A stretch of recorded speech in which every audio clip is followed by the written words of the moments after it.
Most people treat sleep like the thing that happens after everything else is done. Whatever time is left at the end of the day, that's what sleep gets. But the highest performing people in the world treat it completely differently. Not as a leftover, but as a non-negotiable foundation for everything else. And the interesting thing is that their sleep habits aren't expensive or complicated. They're actually very simple, but they require intentionality that most people haven't applied to sleep before. Today, we're going through 5 of those habits, and every single one of them is free. Let's get into it. Welcome to Clarity and Coins, the show about money, mindset, health, and everything in between. I'm Jamie. And I'm Alex. Today is a health pillar episode on sleep. We touched on sleep briefly in episode 6, but today we go much deeper. Specifically into the habits that consistently show up in people who prioritize performance and well-being. 5 practical habits, all evidence-backed. None requiring any special equipment or spending. The secrets title is a little cheeky. They're not secret so much as widely ignored. Let's fix that. The first and most foundational habit is a mindset shift. Most people see sleep as passive, time spent doing nothing. High performers see it as active investment. Sleep is when the brain consolidates memory, processes decisions, and regulates emotion. It's when the body repairs tissue and resets stress hormones. Skipping it isn't saving time, it's borrowing against tomorrow's performance. I used to wear being tired like a badge of honor, as if working late meant I was serious about my goals. But you're saying the opposite is true. The sleep cut is actually undermining the goal. Consistently, yes, cognitive performance, emotional regulation, decision quality, all significantly impaired after even one poor night. People who understand this stop treating sleep as the first thing to cut and start protecting it, the way they protect other high-value commitments. Sleep is a meeting you can't reschedule with your own brain. Exactly, and everything else in this episode builds on that base belief. It also removes the guilt from going to bed at a reasonable hour. You're not being lazy, you're being strategic.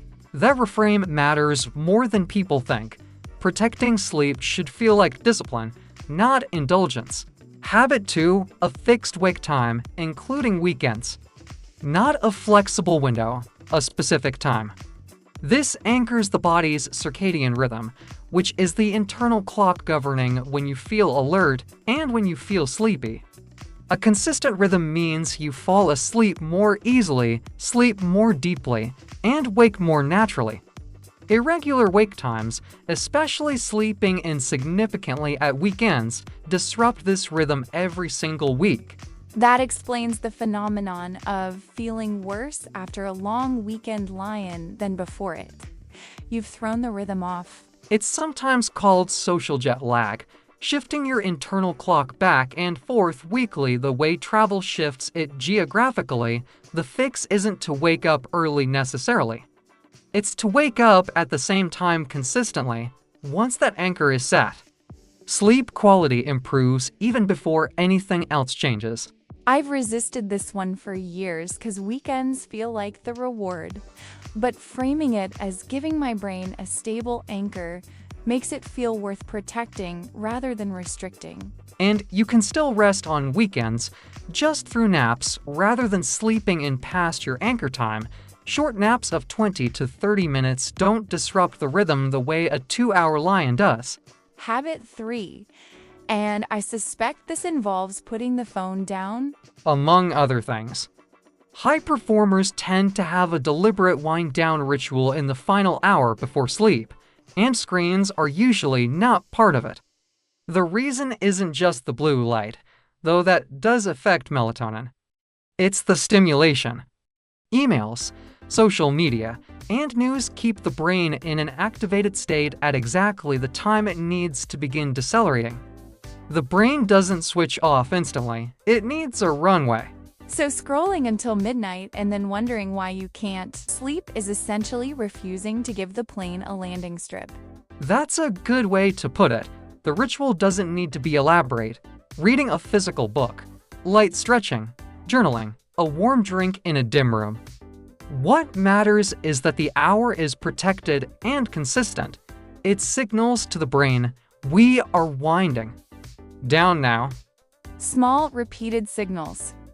Same principle as the morning rituals we talked about in episode 2. 3 in, sleep as investment, not leftover, a consistent wake time every day, and a protected wind-down hour before bed. 2 more, and these last 2 are the most practical to implement immediately. And the most overlooked. Let's go. Habit 4 is about the environment sleep happens in, and most people have never deliberately set it up. 3 conditions make a measurable difference: temperature, darkness, and sound. For temperature, research consistently points to a cool room, between 18 and 20 degrees Celsius. As optimal, body temperature naturally drops as you fall asleep, and a cool room supports that process. I sleep so much worse in summer when the room is warm. That's why. Exactly. For darkness, even small amounts of light during sleep can interfere with melatonin production. Blackout curtains or an eye mask make a real difference, especially if there's street lighting coming through. And for sound, some people sleep better in silence, others with consistent background sound like a fan or white noise that masks sudden disruptions. The key is consistency. Your brain adjusts to whatever the baseline is. And these are all free or very low cost. A cooler room, darker curtains, a fan. No gadgets required. None required. The environment is the simplest and most underused lever for better sleep. It also removes the effort from the equation. You don't need willpower to sleep better in a cool, dark, quiet room. The conditions just work on you automatically. Habit 5 is about understanding how sleep actually works. Sleep doesn't happen in one long, continuous block. It moves through cycles of roughly 90 minutes each, alternating between lighter and deeper stages. Waking up mid-cycle, particularly during deep sleep, is why you sometimes feel worse after 8 hours than after 6.5. That has happened to me so many times. I'd sleep longer, thinking more is always better, and wake up feeling like I've been hit by a bus. Because you interrupted a cycle. People who understand this plan sleep duration in multiples of 90 minutes for 8.5, 6, 7.5, 9 hours. It's not about hitting an exact number of hours, but about waking at a natural transition point. You don't need a tracking device to apply this.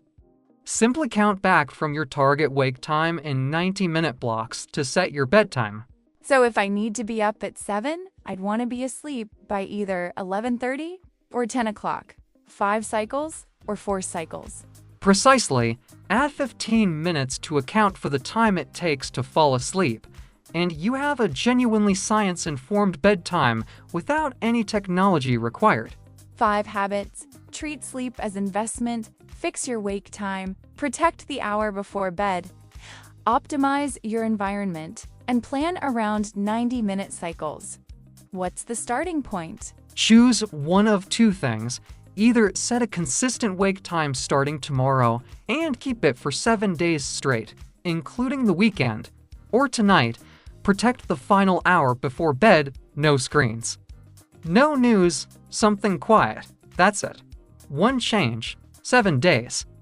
No exceptions. The results will tell you whether it's worth keeping.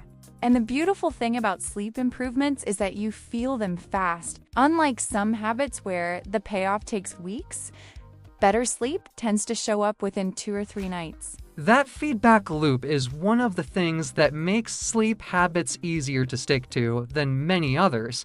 The body makes the case for you very quickly. And unlike most self-improvement habits, you're not adding anything to your day. You're just doing what you already do, sleeping, but doing it with more intention. That's a rare thing.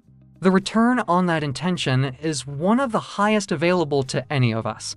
That's a wrap on episode 9 of Clarity and Coins, The most successful people in the world aren't sleeping less, they're sleeping smarter, and every habit we covered today is available to you. Starting tonight, Share this with someone who's still treating sleep as optional. And if you haven't subscribed yet, please do. New episodes every week on money, mindset, health, and self-improvement. remember, clarity is the first coin. See you in the next one.